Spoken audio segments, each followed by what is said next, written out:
오늘 이 말씀을 통해서 우리가 이 보배를 질그릇에 가졌으니 이는 능력의 힘이 큰 것이 하나님께 있고 우리에게 있지 않음을 알게 함이라. 우리가 사망으로 의상을 당해도 쌓이지 아니하고 답답한 일 당해도 낙심하지 아니하고 박해를 받아도 버림받지 아니하며 거꾸로 띠을 당해도 망하지 아니하고 우리가 항상 예수의 죽음을 몸에 짊어짐은 예수의 생명이 또한 우리 몸에 나타나게 하리라. 우리 살아있는 자가 항상 예수를 위하여 죽음에 넘겨짐은 예수의 생명이 또한 우리 죽을 육체에 나타나게 하려 함이라. 오늘 이 본문 말씀 아주 귀한 말씀입니다. 이 말씀을 통하여 우리는 보배로운 사람이 되자. 보배로운 사람이라는 제목으로 말씀드리겠습니다. 힘이 나는 사람, 왠지 모르게 그에게서 유익을 주고 가까이 하고 싶고 친근감이 주어지는 사람, 그 사람 현재의 모습만이 아니라 그의 살아온 행적들, 과거를 돌이켜볼 때 계속 추억하고 싶은 사람, 기억나는 사람, 그리고 그리운 사람, 그런 사람이 있어요. 우리나라의 사업가 가운데 지금 정주영 현대 회장님의 동영상이 유튜브에 가끔씩 나오잖아요. 그분이 살아있는 동안에 행하신 그 일들이 한국 경제 부흥에 아주 중요한 역할을 하신 귀한 인물인데, 지나고 보니까 돌아가시고 난 후에 우리가 그분을 추억해 보니까 계속 그분의 행적이 생각이 나는 거예요. 우리 한국을 위하여 끼친 그 영향력이 크다는 것을 우리가 알고 추억하고 있는 거예요. 또 있어요. 박태준 회장이 박정희 대통령이 박태준 회장한테 포항에 가서 제철소를 만들어라 그 명령을 했는데, 그 당시에 포항 앞바다는 아무것도 모래사장이야. 그냥 벌판이야. 근데 여기다 제철소를 만들어라. 그러니 무슨 제철 기술이 있어요. 대일 청구권, 일본에게 36년 동안 식민을 동안에 배상받은 그 돈을 가지고, 그런데 이 박태준 회장은 일본서 초등학교를 다니고 일본말을 잘해. 일본서 컸어. 일본 제철 회사를 찾아가서 한국은 기술도 없고 공장도 아무것도 없는데 일본 제철 회사를 찾아가서 거기 회장을 따라다니면서 계속해서 저러는 거예요. 우리에게 제철 기술 좀 가르쳐 주십시오. 우리를 도와주십시오. 그냥 끈질기가 따라다니까 일본 제철 회장이 한국에 대하여 자기들이 긍정적인 걸 가진 게 뭐냐? 일본의 조상이 백제에서 건너온 한국인이 백제의 사람이 일본의 조상이라는 걸 알아요.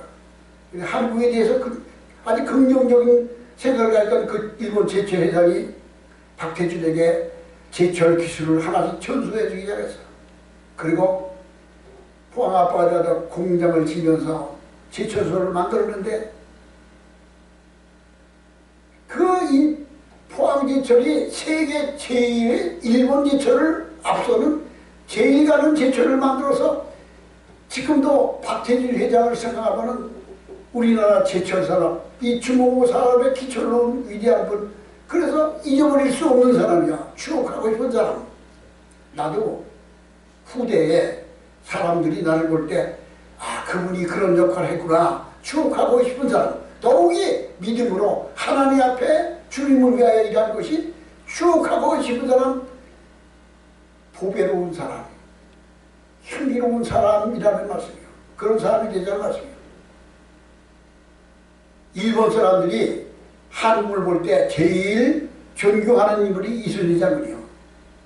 그 일본의 이순신 장군의 사당을 지어놓고 이순신 장군을 포마들하고, 그 일본이 노일 전쟁을 할 때 러시아 함대가 왔잖아요.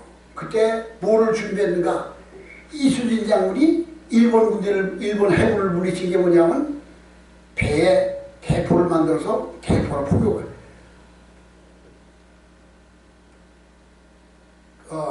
포야 포. 대포를 만들어서 그 대포로 일본 함대를 물리쳐서 일본도 노일 전쟁할 때 대포를 만들어 놓고 러시아 함대가 지나갈 때 그냥 이순신 장군을 본받았어. 그래가지고 천자총통, 선지현황, 천자통통, 지자총통, 현자통통, 그 천지현황을 해가지고 그 크기가 달라. 천자통통과 현자통통 이 네 가지가 크기가 다 다른 건데 그게 이순신장군이 개발하는 거예요. 그래서 러일 전쟁할 때 독도와 바다를 지나가는 러시아 함대를 포격을 해서 다 침몰시켜버려서 큰 승리를 얻었어.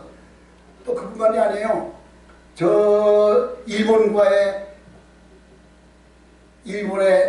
미국의 하와이를 폭격하고 난 다음에 미국과의 최초 전쟁을 할 때 그 바다에서 해전을 할 때 일본의 큰 전함도를 만들고 항공모함을 만들고 거기에 어마어마한 대포를 싣고 가서 미국과 전쟁했는데 그 대포가 일본이 그래서 이순신장군을 그렇게 추모하고 배우려고 했던 거예요. 이순신장군의 그 당시에 그 해전은 세계의 전쟁사에서 길이 남는 미국에서 해군 교과서에 이순신장군의 해전의 그 기록이 교재에 나오고 영국에 있는 영국 해군에 어떤 누구도 이순신장군을 추구할 수 없는 그런 사람으로 추억하고 있는 거예요. 지나고 난 다음에 그 사람을 생각할 때 아, 그 사람 참 위대한 사람이었다. 우리나라의 박정희 대통령을 우리가 생각해 보세요. 그래서 러시아의 푸틴이 지금도 푸틴이 러시아 대통령이야. 박정희에 대한 책은 다 가져와라. 내가 박정희를 배우고 싶다. 박정희 싱가포르의 그 나라의 그 수상도 박정희를 그렇게 존경했어요. 중국의 등소평, 지금 시진핑 전에 저기 후진타오, 그 전에 장택민, 그 전에 후진타오야.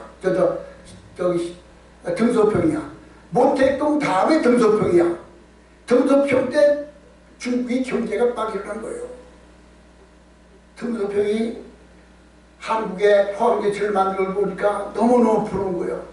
그래가지고 일본을 가서 일본 제철사를 찾아가서 다시 또 우리도 포항제철 같은 제철사를 만들어달라고 계속 부탁으로 졸라요, 졸라. 그러니까 일본 제철회사에서 뭐라고 하는가 하면 등소평이에요. 중국은 포항제철 같은 제철을 못 만든다. 왜 못 만드냐고 우리가 하겠다고. 중국은 박태준이가 없습니다. 그랬어요. 박태준을 등소평에 해간 거예요. 그가 누구냐? 박태준이 없어진 포항제철이 아니고 중국의 인구가 15억이나 되는데 박태준 같은 사람이 왜 없겠냐? 우리도 찾아오고 있을 것이다. 만약에 없더라면 박태준을 수입해서라도 가져겠다. 그래가지고 이 김영삼이가 박태준을 박해가지고 외국으로 도망다 했어. 박태준. 김영삼이 박태준을 정책으로 계속 구속하려고 했는데 외국으로 돌아다니는 걸 등소평이 데려다가 상황같이 모셔서 그냥 저기 북경에다 모셔놓고 박태준의 말 한마디를 들으려고 그냥 어마어마한 보수를 주고 왜 그러는가? 위대한 점이야. 그러니까 어떤 사람이 그 사람의 영향력과 그 사람의 행적의 뒤를 볼 때 큰 영향력이 주고 추억하고 싶고 그리고 그 행적을 통하여 많은 사람에게 유익을 끼쳤던 사람, 이게 향기나는 사람, 보배로운 사람, 기억하고 싶은 사람, 그가 한 일들이 후대에 길이 많은 사람에게 유익을 끼쳤던 사람인데 성경에서는 창세기라는 요셉이 그렇습니다. 자기 형제들에게 미움을 받아 자기들에게 노예로 팔려가서 애굽에서 노예 생활하다가 감옥 생활하다가 하나님을 끊임없이 경외하며 변함이 없는 미부 때문에 그는 애굽의 바로왕 앞에 서서 그는 바로왕의 꿈을 해몽해 줌으로 말미암아 대에집트의 제2인자가 됩니다. 바로왕이 말합니다. 내가 온 애굽 땅을 찾아서 너와 같이 하나님의 신에 감동된 자를 어디서 찾아왔겠느냐.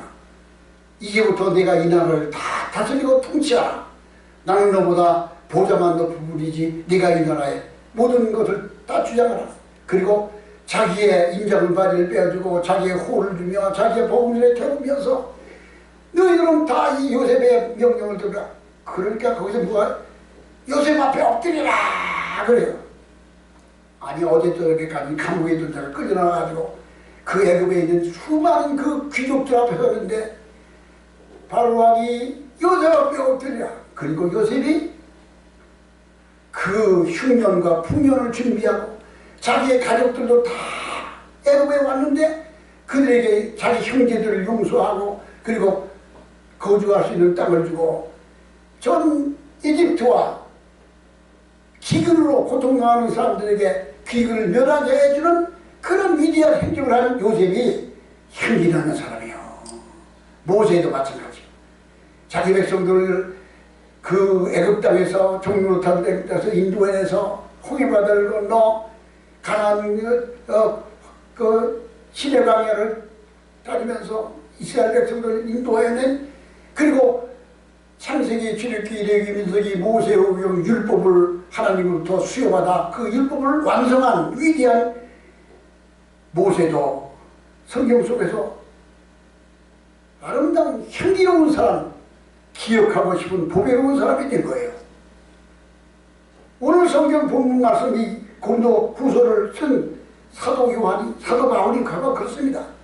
그는 원래 유대 율법주의자이며 바리새인 중에 바리새인이요, 그런 아주 철저한 그런 유대인 중에 귀족이었는데 그가 기독교를 박해하기 위하여 군대를 거느리고 다마스카스로 가는 도중에 길가에 정오 대낮에 햇빛보다 더 밝은 빛이 자기를 둘러 빛이 있는데 그분이 바로 하나님이신 예수님이 자기 앞에 서셨어요. 영광스러운 어마어마한 인격이 빛나는 그분이 자기 앞에 서시면서 사울아 사울아 네가 왜 나를 비방하느냐. 누구십니까? 나는 네가 비방하는 예수야. 예수님을 만나고 그는 180도 전환하여 변화된 사람이 되어서 초대교회의 이방인 선교에 기초를 놓았고 성경을 14권을 기록한 우리 신약전서에 14권을 기록한 아주 기독교의 아주 핵심적인 역할을 하는 사람이었어요. 베드로는 사도 바울이 한 역할을 할 수가 없어요. 12제자는 사도 바울이 한 역할을 할 수가 없어서 하나님은 바울을 택하셔서 이방인 사도로 세우시고 성경을 기록하게 하셨던 거예요. 바울이 기독교에 끼친 역할은 지배하고 그리고 모든 사람들이 예수님이 우리에게 보배로우신 분이지만 바울은 예수님의 빛을 우리에게 비춰준 분이었어요. 그래서 영국의 토미 교수가 말하기를 바울이 배를 타고 유럽으로 쇠사슬에 배에 유럽으로 건너오는 그 바울의 배는 오늘날 코라파 문명을 꽃피우는 그런 씨앗이 되었다고 말했던 거예요. 그러나 이런 사람들이 보배로운 사람이에요. 그럼 우리가 어떻게 해야 다른 사람이 볼 때 내가 향기로운 사람, 가까이 하고 싶은 사람, 후대에서 그 사람 볼 때 추억하고 그 사람의 영향력이 우리에게 그런 사람이 될 수 있을까요? 첫째로 오늘 성경 말씀에 우리가 이 보배를 질그를 가졌으니 이는 능력의 힘이 큰 것이 하나님께 있고 우리에게 있지 않음을 알게 하느니라. 첫째로 이 보배를 질그다가 예수님을 모시고 사는 사람이 되어야 되는 거예요. 그리스도인 가운데 보배로운 사람이 되려면 정말 큰 영향력을 끼치는 사람이 되려면 마음속에 주님이 계신 거예요. 우리가 이 보배를 질그를 가졌으니 이는 능력의 힘이 큰 것이 하나님께 있고 우리에게 있지 않냐. 우리가 주님을 내 마음속에 보고 그러니까 성령이 내 안에 계시고요. 성령이 그래서 사역리 가운데 그 CCG 대학생 선교에서 만드는 전도하는 사역리 가운데 뭐가 있어요? 우리 마음속에 예수님이 주인이 되어야 돼요. 그리고 예수님이 원하시는 대로 행하는 것이 건강한 그리스도인이 되는 거예요. 그러니까 보배로운 사람이 되면 하나님의 예수님의 제자가 되려면 마음속에 예수님을 모시고 사는 거예요. 근데 그 사역리 가운데 주님이 내 마음에 들어오셨는데 왕좌 자리는 내가 앉아있고 예수님은 저기가 있어. 그럼 내 생각대로 사는 거야. 예수를 믿는데도 주님 뜻대로 살까? 내 생각대로 주님 뜻대로 안 살고 내 마음대로 자기가 주인 돼서 사는 거. 이거는 예수님을 모시고 사는 건강한 그리스도인이 아닌 거예요. 그러면 우리는 예수님을 우리 마음속에 모시고 사는데 나는 죄인입니다. 나는 구제를 릅니다. 나는 멸망할 수밖에 없습니다. 나는 생각하는 것도 행하는 것도 다 하나님과 게으르고 나태하고 부족하고 패역하고 나는 죄인입니다. 나는 죄인의 괴수입니다. 주님이 아니면 나는 살 수가 없습니다. 하나님을 전폭으로 의지하며 그 은혜를 힘입어 주님을 내 마음속에 모시고 사는 사람이 되어야 그 사람이 보배로운 사람이 될 수 있는 거예요. 성경에 나오는 라우디아 교회, 요한계시록 3장에 나오는 라우디아 교회가 있습니다. 이 라우디아라고는 지금 터키 지방에 있는 그 당시 교회인데 이 도시는 아주 부유한 교회 도시였습니다. 근데 이 라우디아 교회 성도들은 나는 부자라, 나는 부족함이 없다 라고 했는데 실상 그들은 헐벗은 자, 영적으로 은혜가 없는 사람들이었어요. 그래서 예수께서 말씀하시기를 볼지어다 내가 문 밖에 서서 두리노니 내 음성을 듣고 문을 열면 내가 그에게 들어가 그로도보를 먹고 그런 나로도보로 먹으리라. 이 말씀은 라우디아 교회 성도들이 마음속에 예수를 모시고 살지 않았던 거예요. 그들은 스스로는 스스로 잘 믿는 척하고 자기들이 건강한 척했지만 실상은 예수님을 문 밖에 세워놓고 자기가 주인 노릇하고 살았던 거예요. 그러면 우리는 예수 믿으면서 내 주관으로 사는 것이 아니라 무슨 일을 하든지 주님이 나의 주인이 되셔서 하나님이 원하는 대로 성령의 인도와 성령의 감동을 따라 복종하고 순종하는 삶이 건강한 성도가 되는 거예요. 예수님이 우리 안에 계시면 예수와 골로새서 2장 3절에 예수 그리스도 안에는 지혜와 지식과 모든 보화가 감춰져 있느니라고 했습니다. 그렇습니다. 예수님은 지혜와 지식과 보화가, 그러니까 예수님이 내 안에 계시면 부족함이 없는 거예요. 예수를 품은 사람, 예수를 마음속에 모시고 사는 사람이 되어야 그 사람이 보배로운 사람, 향기로운 사람이 되는 겁니다.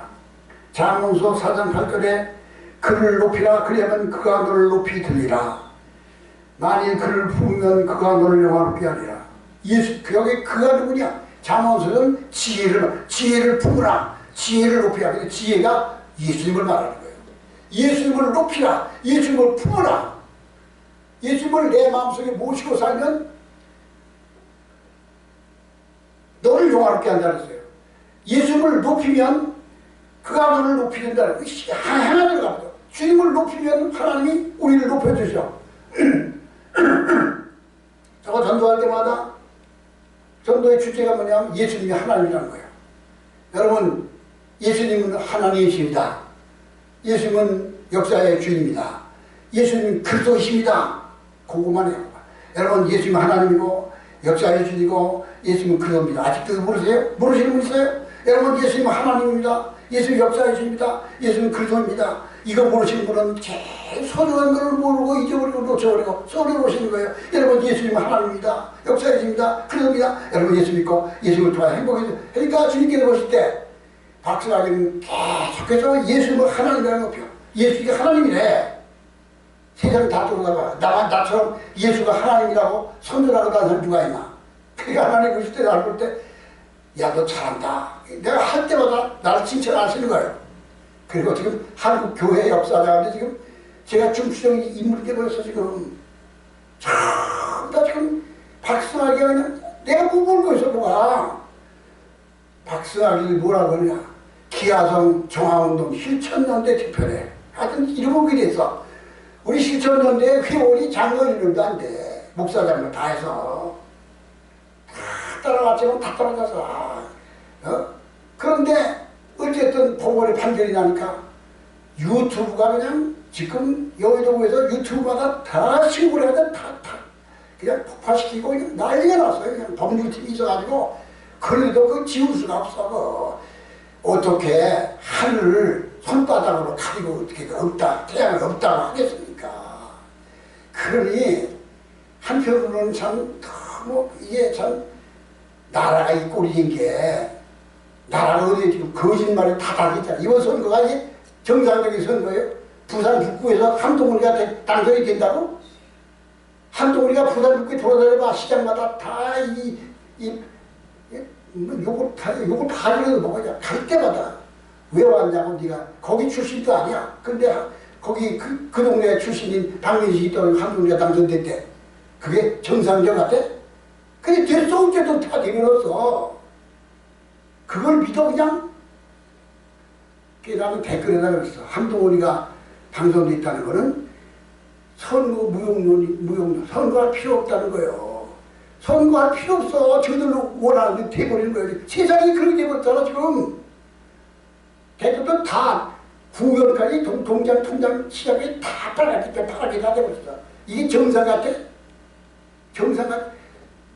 정상적인 판단력이 있으면 뭔가 이상한 거야. 그런데 그래서 이번에 당선된 사람들 오세훈이든지 대구의 추경호든지 이진숙이든지 이 사람들이 당선이 됐어도 그들이 한 가지로 우리는 당선 인정하지 않는다. 모든 표를 다 다시 하라. 선거 다시 하라. 이거는 부정선거. 아니 부정선거가 아니야. 오늘 아침 보니까 뭐 10몇만 명이 모였대. 타운에. 부정선거. 근데 그 뉴스에 안 나오니까 안 보이는 거야.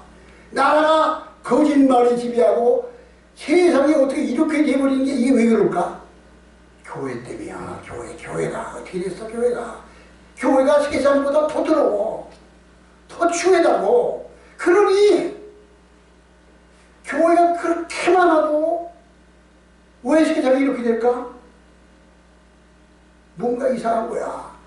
교회가 부패하고 교회가 그냥 거짓이 다스리는 나라가 되니까 세상이 다 그렇게 버렸어. 그리고 큰 교회들은 다 숨어 그냥 쫓아다니고 부정선거해도 가만히 지나칠까봐 뭐가 그렇게 잃을 게 폭망한가봐. 다 숨어. 나한테 도와주는 한 놈도 없어. 한 놈도 없어. 도와줄만 한 녀석들이 다 그냥 외면하고 있어.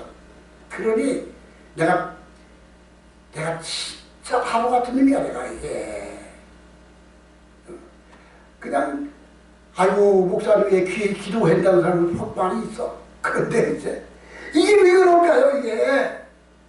하나님 뜻대로 사는 게 아니야. 다 지가 주인된 살아. 다 내가 아니 영락교회를 세우신 한경진 목사님은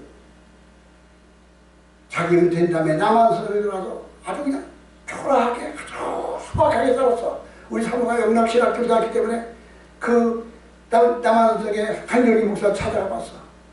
한경진 목사님 그 집무실에 내가 현명 담임 목사님한테 가보면 자기가 쓴 족자가 있는데 오늘이 나의 마지막 날이라면서 써.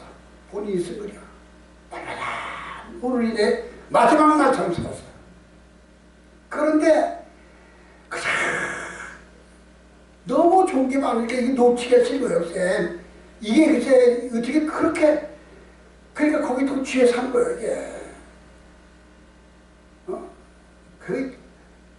그냥 다 버릴 수 있는 그 용기가 없는 거예요. 용기가 너무 붙잡고 있는 게 많으니까. 그게 왜 그럴까요? 주님이 내 주인이 안 된 거예요. 내가 주인 돼서. 이분은 맨날 성령 충만해. 성령 기도하세요. 성령 기도하세요. 성령 충만하면 됩니다. 그런데 저는 거짓말을 하나님이 없어. 내 안에 예수님이 있어서 예수님이 나의 보배가 되셔서 주님이 나의 주 예수보다도 귀한 것은 없네. 이 세상 부귀와 바꿀 수 없네. 바로 이 천국가 거기에 해당되는 거예요. 그러므로 우리는 고린도후서 13장 5절에 너희는 믿음이 있는가 너희 자신을 시험하고 너희 자신을 확증하라. 예수 그리스도께서 너희 안에 계신 줄을 알지 못하느냐? 그렇지 아니하면 너희는 버려진 자니라. 우리가 예수님을 나의 마음속에 모시고 살아야지. 예수님이 내 마음속에 들어와 계시지 않으면 우리는 버려진 자예요. 버림받은 자예요. 그렇습니다. 우리는 예수님을 나의 마음속 마태복음 13장 44절에 밭에 감추인 보화의 비유가 있어. 예수님께서 말씀 천국은 밭에 감추인 보화 같아서 자기의 모든 수고를 다 팔아 그 보화를 밭을 샀는데 우리는 하나님의 내주하심과 하나님의 동행하시고 보고 인도하심을 받는 이 믿음을 위하여 나의 모든 것을 다 포기할 수 있는 사람이 되어요. 보배를 담는 진루시. 두 번째로는 우리가 사방을 위해서 당해도 쌓이지 아니하며 답답한 일을 당해도 낙심하지 아니하며 박해를 받아도 버림받지 아니하며 거꾸로 됨을 당해도 망하지 아니한다. 이 말씀은 하나님이 내 주 안에 내 안에 계심으로 힘이 강한 거예요. 성령이 자기 안에 계신 거예요. 하나님이 함께 하시기 때문에 거꾸로 됨을 당해도 우겨싸움을 당해도 답답한 일을 당해도 나는 두렵지 않아. 왜? 하나님이 내 안에 계시기 때문에, 성령이 내 안에 계시기 때문에. 성령이 내 안에 계시면 어떤 어려움이 와도 어떤 어려움을 당해도 우리는 두려워하지 않고 물러서지 않습니다. 이것은 기도하는 사람이며 성령 충만한 사람입니다. 그리스도의 영이 있는 곳에는 자유함이 있습니다. 힘이 센 사람은 무거운 것이 무겁게 느껴지지 않습니다. 몸이 따뜻한 사람은 추위도 견딜 수가 있습니다. 하나님이 나와 함께 계시면 어떠한 박해도 어떠한 고난도 어려움도 우리는 넉넉히 이길 수 있고 견딜 수 있습니다. 이겨나갈 수 있습니다. 그러므로 하나님이 내 안에 계신 성령으로 충만한 자가 되는데, 성령의 9가지 열매가 갈라디아서 5장 22절에 나옵니다. 오직 성령의 열매는 사랑과 희락과 화평과 오래 참음과 자비와 양선과 충성과 온유와 절제니 이와 같은 것을 금지할 법이 없느니라. 우리가 내 안에 하나님의 성령이 계시면 사랑이 뭐죠? 오래 참는 것, 오래 참고 인내하는 것, 바라볼 것. 사랑은 모든 것을 믿으며 모든 것을 참으며 모든 것을 견디며 모든 것을. 사랑은 고린도서의 사랑은 내가 사랑의 은혜를 받았으면 모든 어떤 경우에도 참는 것, 모든 것을 참으며 사랑의 은혜를 받은 모든 것을 견디며 어떤 경우에도 인내하는 거예요. 견디는 거예요. 참으며 견디는 거예요. 바라는 것. 세 번째로 사랑은 모든 것을 바라며 어떤 경우에도 소망이 있는 거예요. 이게 사랑이에요. 사랑과 성령의 있는 사랑과 희락과 마음의 평화와 기쁨, 화평과 오래 참음과 자비와 양선과 충성과 온유와 절제, 이와 같은 것이 하나님이 함께하는 사람에게 주어지는 거예요. 사드락과 메삭과 아벳느고는 불 속에 던져진다고 할 때 두려워하지 않고 그 불 가운데 들어갔는데 불이 그들을 태우지 못했습니다. 음부의 권세가 우리를 공격해도 음부의 권세가 우리를 이기지 못합니다. 왜? 내 안에 하나님이 계시기 때문에. 그러므로 성령 충만한 사람, 기도하는 사람은 나라의 보배가, 엘리사가 그 나라의 방패라 그랬어요.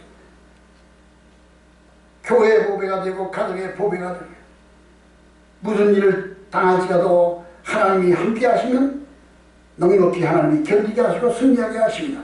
그러므로 베드로는 베드로전서 5장 8절에 근신하라 깨어라 너희 대적마귀가 우는 사자같이 둘다니며 삼킬 자를 찾나니 너희 믿음을 굳건히 하여 저를 대적하라 라고 했습니다.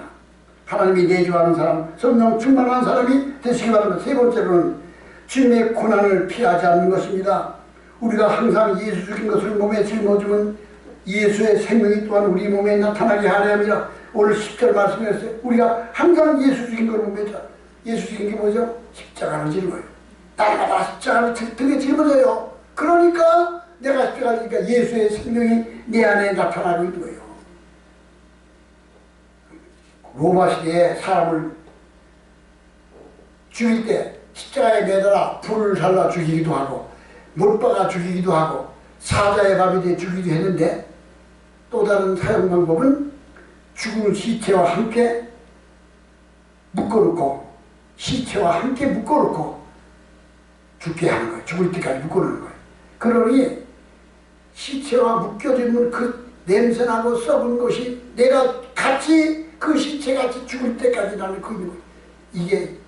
이게 바로 우리가 예수 안에서 예수님이 죽음을 항상 예수의 죽음을 몸에 짊어진다는 그 말씀이요. 하나님의 말씀에 죽기까지 순종하는 것, 고난을 두려워하지 않고 피하지 않고 감사하며 받아들일 수 있는 이것이 바로 보배로운 사람이 될 수 있는 거예요. 히브리서 12장 2절에 믿음의 주여 또 온전케 하시는 이 예수를 바라보자 그는 앞에 있는 기쁨을 위하여 십자가를 참으사 부끄러움을 개치 아니하시니 하나님 보좌 우편에 앉으셨느니라. 그렇습니다. 우리는 예수님을 바라보는 거예요. 십자가를 찾는 거예요. 부끄러움을 개치 아니하더니 예수님께서 하나님 보좌 우편에 하는 것처럼 고난을, 핍박을, 환난을 두려워하지 않고 감사하며 견디는 거예요. 바울이 바로 그랬습니다. 내가 예수 믿는 것을 내 몸에 즐거운다 했어요. 나는 날마다 죽노라 그랬어요. 이탈리아의 성 프랜시스, 이 프랜시스를 아시시의 프랜시스라는, 그가 자라는 동네가 아시시라는 동네, 거기에 있는 프랜시스야. 이 프랜시스는 자기 집이 큰 장사하는 부잣집 아들이었어요. 어느 날 교회 가서 예수를 믿다 보니까 하나님의 얘기가 해봐요. 그런 하나님의 사람이 됐어. 집에서 이 프랜시스를 호적을 파버리고 내쫓아버렸어요. 그는 가난을 벗삼고 사는 사람이다. 고난을 다 당하면서 그는 돈을 그냥 오물처럼 누가 돈을 갖다 주면 손은 안 대고 입으로 물어다 갖다 버렸어. 그리고 누가 그 무엇이라고 큰 이원을 갖다, 사람 이원을 잡수러 갖다 줬는데 그 이원을 가서 강에다 풀어놔. 사랑하는 형제의 이원이야. 그럼 풀어놓으니까 프레스가 가는 배를 끝없이 따라와. 어느 날 창문 밖에 참새가 자라라라서 쫓겨오려. 그 창문을 열고 프레스가 참새에 가요. 형제들 참새들아. 그러니까 참새들이 쪼르르 내 바닥에 앉아요. 참새에게 설교했다 그래요. 어느 산에, 어느 마을에 산에 늑대가 들어와. 밤마다 그냥 으르렁거리고 짐승을 잡아먹고 동네 사람이 방문 나. 이게 프린스의 전기에 나오는 거예요. 그래 프린스가 그 동네에 찾아가서 늑대가 다른 산을 향하여 올라갑니다. 밤이 어두운 밤인데 희미한 달빛이 비치는데 늑대가 내려오는 상황이니까 진짜 큰 늑대가 이를 드러내고 으르렁거리고 내려오는데 늑대를 향하여 프린스가 손을 끄면서 사랑하는 늑대야 그러고 부르니까 바로 꼬리를 내밀어 자기 앞에 엎드려. 그래서 그 늑대를 데리고 나가서 마을에 와서 그 늑대가 그때부터 동네 아이들의 친구가 되고 동네 사람이 주는 음식을 받아먹고 늑대를 보는 동네 사람들이 프린세스와 하나님을 기억하는 그런 사람이었어요. 그가 죽을 때 기도하는 산에 가서 기도하는데 무슨 기도를 했냐. 하나님, 주님께서 살아계실 때 십자가에 옆구리를 참자고 손에 못 자국 나고 이마에 피 흘리신 것을 나도 경험하게 하소서. 그런 기도를 했어요. 그런데 어느 날 너무 44살에 죽었는데 죽기 전에 누워서 너무 약해 누워서 기도하는데 옆구리에서 피가 흐르지 않다. 창자국이 나타납니다. 양손에서 못자국이 나타납니다. 머리에 이마에서 피가 흐릅니다. 그의 제자들이 보고 깜짝 놀랍니다. 그게 거룩한 흔적이었어요. 그래서 프랜시스가 예수님처럼 살았다고 하는 거예요. 이게 바로 우리가 바로 그런 사람, 예수의 흔적을 가진 사람. 저는 신학교 때 그게 참 이상해요. 세포린도라는 게 막 탁을 쳤는데 여기 가운데만 세포가 그냥 까맣게 멍이 들어서 여기 가운데만. 근데 그게 나는 혼자 생각하기를 야, 예수님이 십자가 못 박힌 자를 나에게 보여줬나? 막 이렇게 했는데 여기 전체가 시커먼 게 아니고 가운데만 요만하게 그냥 그 피가 쬐까맣게 돼버렸어. 그 경험은 이게 예수님이 십자가 못 자국이 난 게 아니냐. 나 혼자 생각을 했어. 아주 그런 적이 있었어. 그게 뭐냐? 예수의 흔적을 가진 거예요. 우리는 주님을 묵상하고 주의 고난을 피하여 도망가지 않고 날마다 하나님 말씀에 순종하는 그런 믿음이 되어야 됩니다. 로마서 12장 1절에 그러므로 형제들아 내가 하나님의 모든 자비하심으로 너희를 권하노니 너희 몸을 하나님이 기뻐하시는 거룩한 사한 제물로 드리라. 이는 너희가 드릴 영적 예배니라. 너희는 이 세대를 본받지 말고 하나님의 기뻐하시고 온전하시고 선하신 뜻이 무엇인지 분별하도록 이것이 너희가 드릴 영적 예배니라. 우리는 하나님의 뜻을 분별해야지. 그 뜻대로 순종하는 사람이지. 하나님이 우리를 이 세상에 보내신 것은 예수님이 보배로운 사람 추억하고 그 영향력을 통하여 하나님의 일을 경험한 사람이 된 것 같이 우리를 보배로운 사람이 되도록 하셨습니다. 성령을 주셨습니다. 그리고 그 그 말씀에 순종하게 하십니다. 기도하여 성령 충만하여 예수님의 고난을 묵상하며 사명을 감당하며 보배로운 사람, 잊혀지지 않는 그런 사람이 믿음이 되기를 주의 이름으로 축원드립니다. 기도하시